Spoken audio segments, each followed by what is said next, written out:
ce n'est pas au nom, tu dois être dans le nom. Quand tu es dans le nom, c'est un nom. Le nom même, c'est la puissance suprême. Le nom, il est consacré. Parce que Dieu qui savait veut dire ouin, veut dire consacré. Donc, pour chasser le démon, il faut être consacré. Il faut être ouin. C'est pour ça que Nyoso entre dans le nom de Dieu qui savait. C'est-à-dire qu'il est ouin. Et il chasse le démon. Mais vous ne comprenez pas ça. Oh là, au nom de Jésus, au nom de Yoshua, n'importe quoi. Donc, il dit ici, il se trouvait dans le nom de Dieu qui savait. C'est-à-dire que Nale, Lakisabe et Munanganda me virent et furent stupéfaits. Ils ont été stupéfaits. Hmm.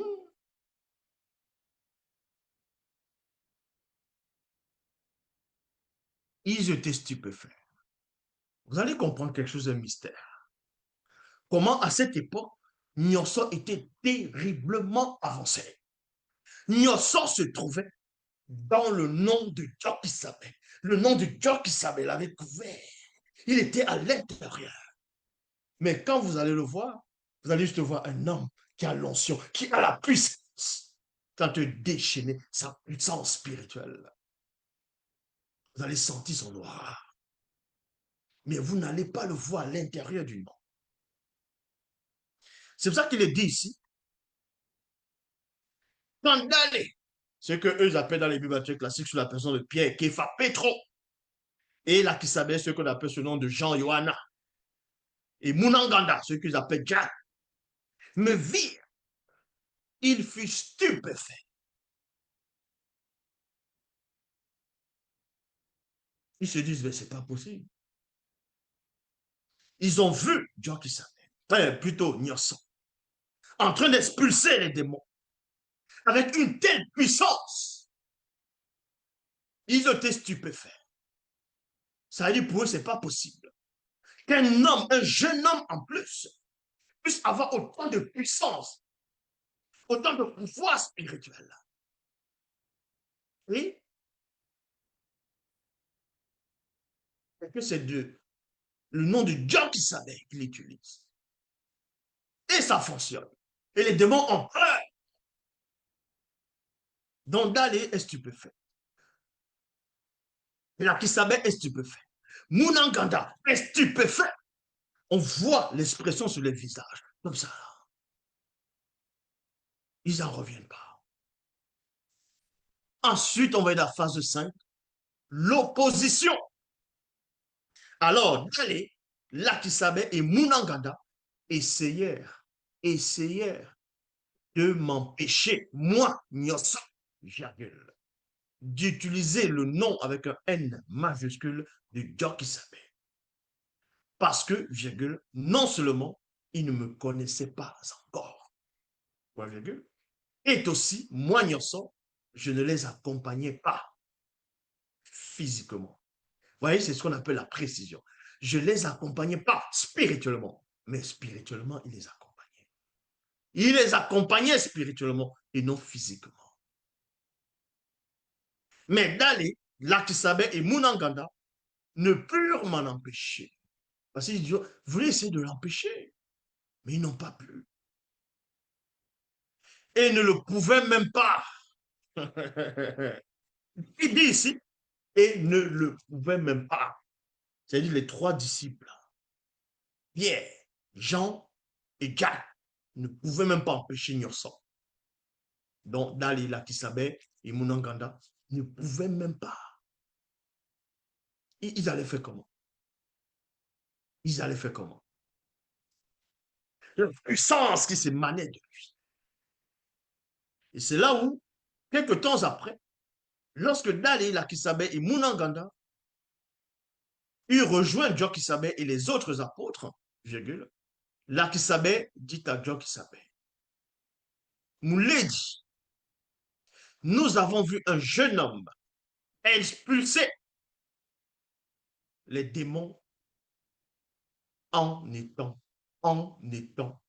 à l'intérieur de ton nom. Point virgule. Ouh. Là, qui savait, il vient avec Dali et Mounanganda. Il va rejoindre le Mouledi, donc il savait, et les autres apôtres. Il dit, nous avons vu un jeune homme. Hmm?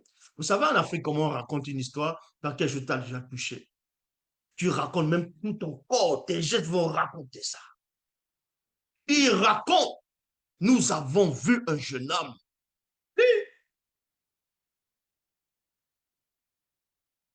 expulser les démons. Tu te rends compte? En étant à l'intérieur de ton nom. Comment les apôtres ont su ça? Parce que Dieu savait les avait révélé comment on entre à l'intérieur de son propre nom. Mais pour le moment, ils ne pouvaient pas encore entrer à l'intérieur du propre nom de Dieu qui savait pour le faire. Et quand ils ont vu Nyosso, ils étaient stupéfaits. Comment il déploie une telle puissance? En plus, il est à l'intérieur du nom de Dieu qui savait. Pour eux, ce n'est pas possible. Ce n'est pas une entité. C'est un jeune homme. Ce n'est même pas un vieillard. On ne le connaît pas. Nous avons essayé de l'en empêcher. Parce que non seulement nous ne le connaissons pas, on ne le connaît pas. On ne le connaît pas. C'est ça le mystère des 13e paires de bœufs, des 13 paires de bœufs. Quand Sunga est avec la 13e paire de bœufs, c'est-à-dire qu'il était avec la 13e, il a laissé les 12 bœufs à côté et il est avec la 13e. Quand l'autre arrive, il lui jette son manteau, l'onction. Cette onction descend aussi dans la 13e paire de bœufs. C'est ce que Jock Sabé a réalisé. C'était des gestes prophétiques. On n'est pas dans les tâtonnements où Dieu m'a dit, le Saint-Esprit m'a mis à cœur. Non. Nous sommes dans la précision. Plus de 1200 pages. Nous sommes dans la précision ici. Donc, il y a des choses qui sont déroulées, ça fait des milliards d'années. Ça se réalise avec une telle précision maintenant. Parce que celui qui apporte la prophétie, l'esprit de la prophétie, est au-delà du temps et de l'espace, du continuum espace-temps. Et ensuite, il dit ici, parce que non seulement nous ne le connaissons pas, hein, dissibiment. Ah oui. En cela, et parce qu'il ne nous accompagne pas. Et parce qu'il ne nous accompagne pas. Hein? Ça veut dire quoi ça? Ça représente quoi? Est-ce qu'ils avaient peur pour eux? Est-ce qu'ils avaient peur de leur poste? Ou ils se disaient, mais attends, ou ils étaient jaloux par rapport à, pour Dieu qui savait que tiens, ou ils étaient jaloux pour eux, parce que la personne utilisait le nom de Dieu qui savait. Donc, il glorifiait Dieu qui savait. Donc, il n'était pas contre Dieu qui savait. Mais vu que les apôtres, ceux-là, en tout cas, les trois là, ils pouvaient se dire, hey, l'autre a plus de visibilité. Alors que nous, on marche avec le Moulidi. On marche avec Dieu qui savait.